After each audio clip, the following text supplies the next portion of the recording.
You know, it's pretty easy to count out the current RID line as being very simplistic, low on paint, low on plastic content, low on, well, a lot of things. But every now and then it comes up with a good concept, and the Minicon battle packs are a really good concept.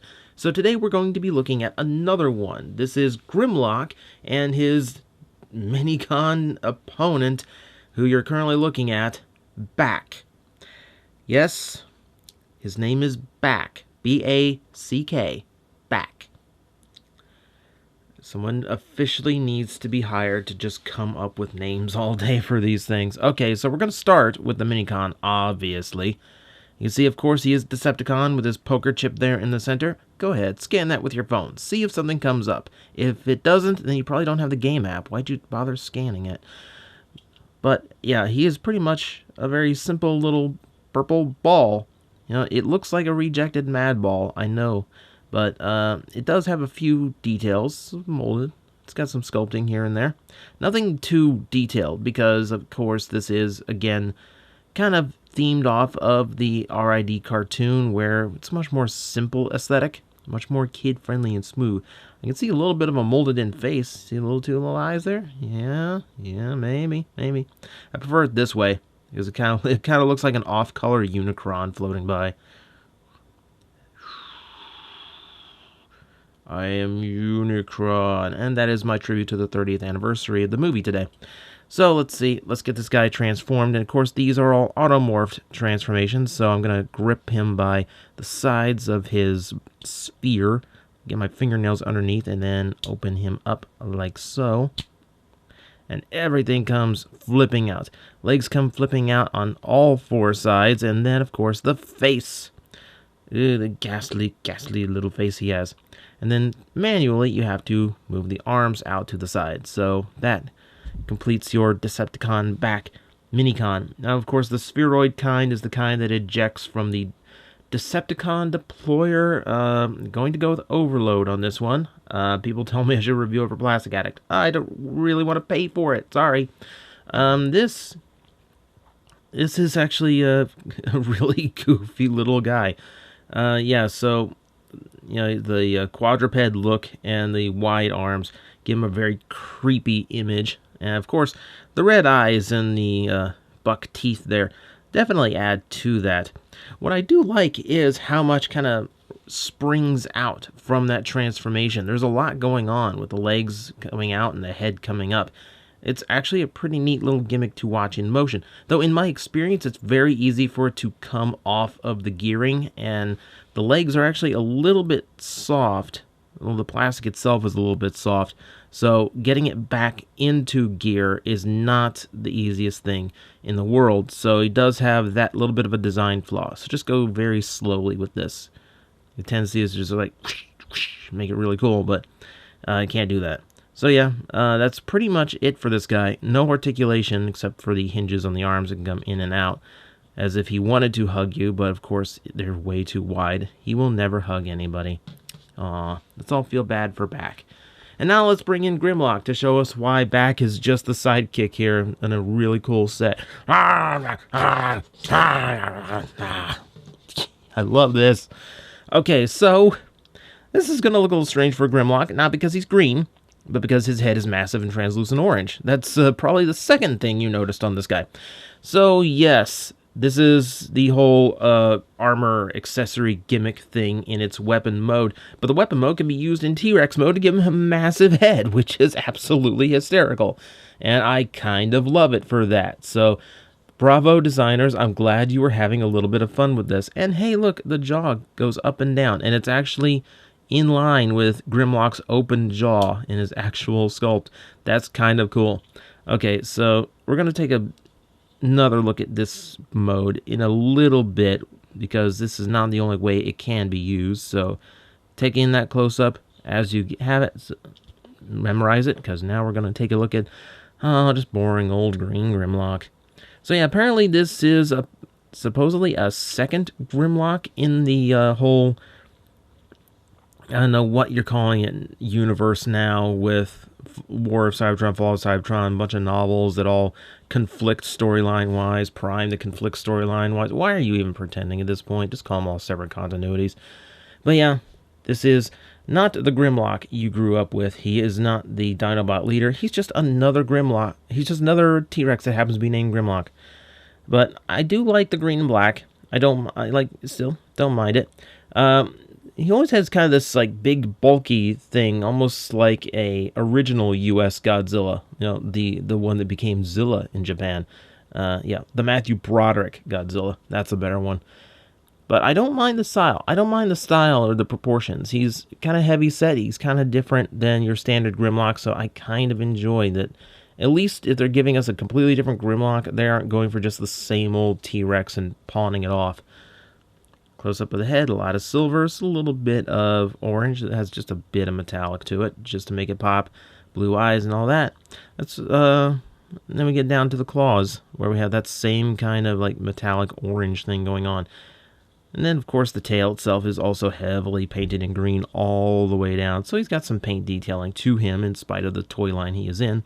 And, of course, it is rather simplified. You can see details molded in that on the larger figures are painted and better detailed. But here, this is a much smaller figure. This is somewhere in your old school, like, scout class size. So that's not as complicated as you would think. But he actually does have a few tricks to him. So just really quickly, he has a little bit of a detented articulation in his jaw, which is kind of weird. The arms for the T-Rex do go up and down. They are kind of ball jointed, but there's not a whole lot of in and out movement. Hips also ball jointed, a lot of motion in there, as well as the knees that are ball jointed. So rotation, bending, and all that, he does quite well. All right, robot mode time, and this one gets a little bit interesting here and there. So we'll go ahead and flip out the hands and do this in a horribly backwards way, just because I'm trying to get some of the easy stuff out of the way first. Now, this guy has an interesting transformation because there's a lot of things that have to be done in exactly the right order or all the parts start clashing together. If I can get the tail to split apart, thank you. Because he's got some parts here that have to kind of slip in between other components. But we'll get to that once we get to the torso.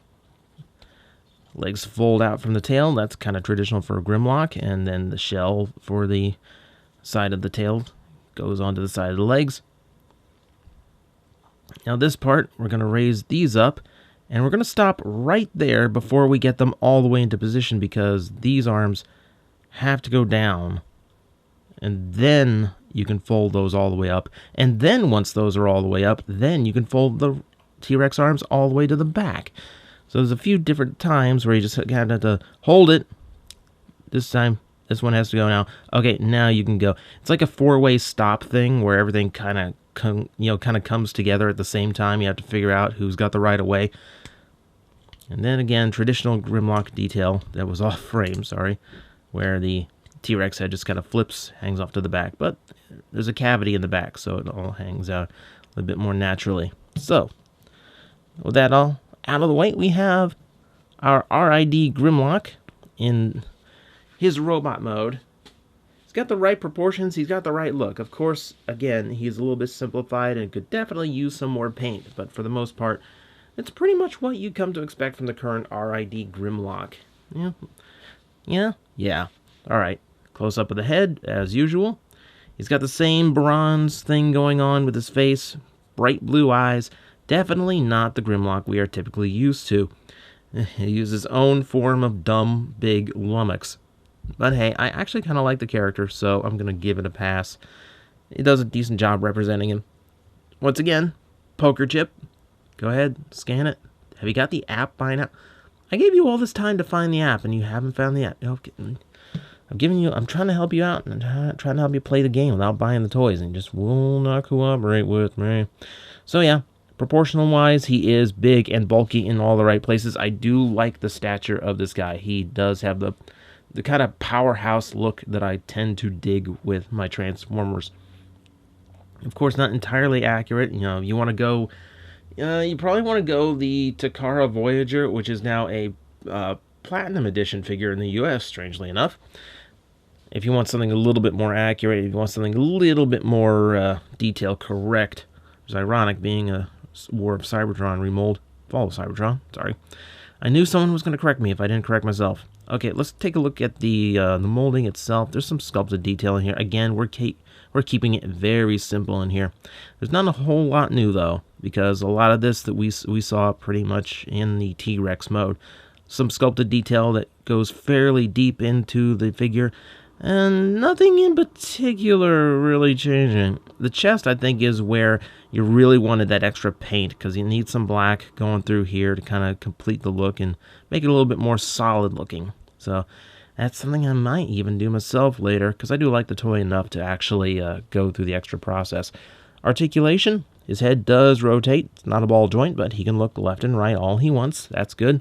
Shoulders, it's the thigh joints from the beast mode, so all those have a decent range of motion. It doesn't go out as far as I like, but hey, it's there. Elbow used to be the knee, so that all works out well and good. Nothing in the waist. How would the hips do? The hips do quite good. The hips have a lot of range of motion with the ball joint. Great knee. Thanks to the transformation, a lot of range in that knee. And it's ball jointed, so the leg also rotates too. So for its size, the articulation is not bad at all. He has a lot of the necessary points. He has a lot of things going on to him. Okay, so now what else can we do? We do have this big hunk of orange. Now he's got a tab in the center. Let's see if I can actually get the tab onto the arm as intended.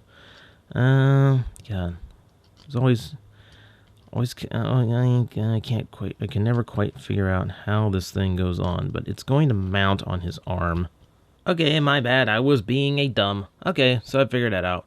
Yeah, so the way you mount it, the back piece here, the very rear, has two little tabs that fit on the little slots on his arms.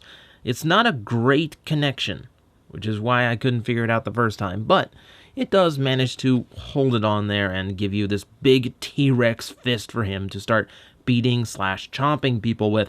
This is kind of awesome, and this is, again, a really neat play pattern that all of these plastic bits allow.